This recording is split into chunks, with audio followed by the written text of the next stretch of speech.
Help if I turn this on. I know it's hot out there. I know you've been staying there for a while now. We're going to continue apace, but I want to remind you all that when we leave here today, there will be some people who try to provoke you. Please do not climb on things or throw things. If you get attacked, if you get provoked, stay peaceful, stay calm. We're going to leave this area peacefully afterwards. Yes? Thank you. I hate being the school mom. That's Theresa May's job. The next speaker, ladies and gentlemen, is somebody I've got to know very well of late. He is a great patriot in his home nation of France. He's with us here on Bastille Day.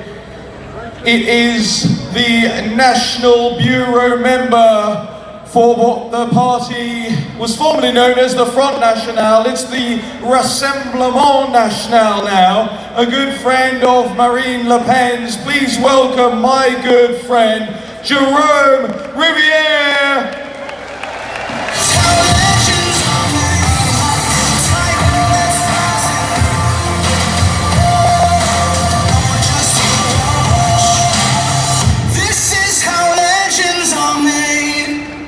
Bonjour, bonjour à la Grande-Bretagne! Arriving here today, I couldn't but notice that the stage is built at the bottom of a memorial celebrating women of World War II. And at a time when FIFA is trying to prevent pictures of women during football games to please the Qatari state, which will be the next host of the World Cup, I think this is quite appropriate to celebrate the women and the work they did for our freedom.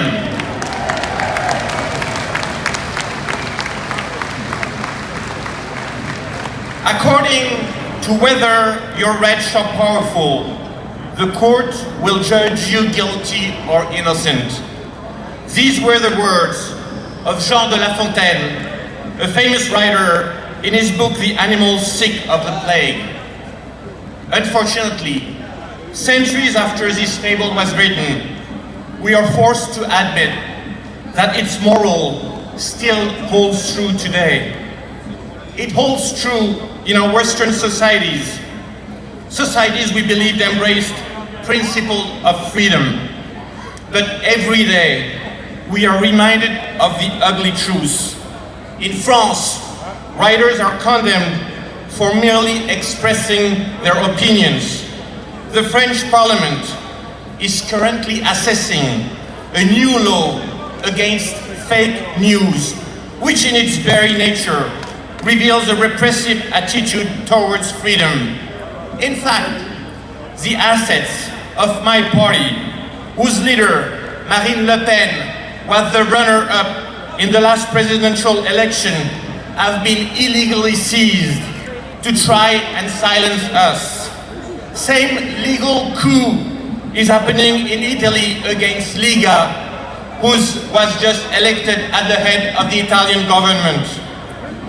These societies, our societies, that claim to be inclusive, foster new taboos under the veil of this so-called multiculturalism. Certain topics are no longer to be addressed and thus become unspoken.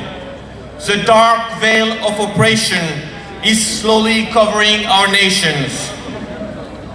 Last month, Tommy Robinson was arrested and sentenced to 13 months in prison for having live-streamed the arrival at Leeds Crown Court of the protagonist in a case involving an Indo-Pakistani gang accused of having committed numerous despicable crimes of pedophilia. His incarceration is a dishonor to the grand liberal democracy that Great Britain represents.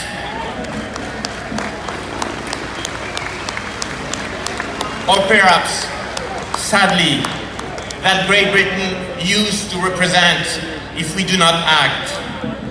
No country that is confident and assertive in upholding its value would imprison journalists.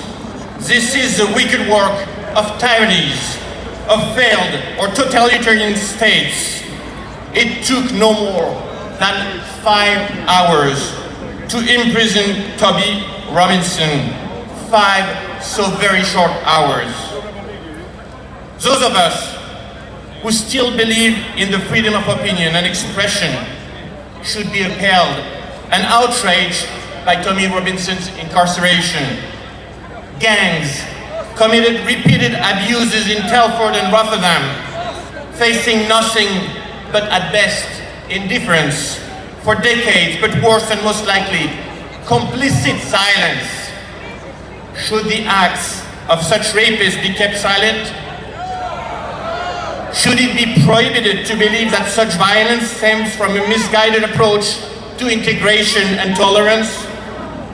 In Rotterdam, one of the investigators working on the case was required to take a class on cultural diversity after reporting the true nature of the rapists.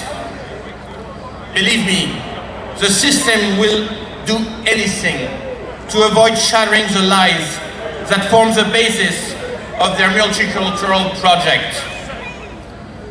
Today, July 14th, as we celebrate Bastille Day in France, I cannot help but reminiscence about the time both our countries dominated the world to spread a culture based on enlightenment and freedom.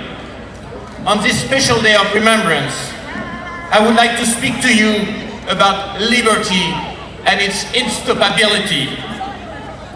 Whether the people revolt for a just cause or not, they become an irresistible force, a tidal wave that shapes history.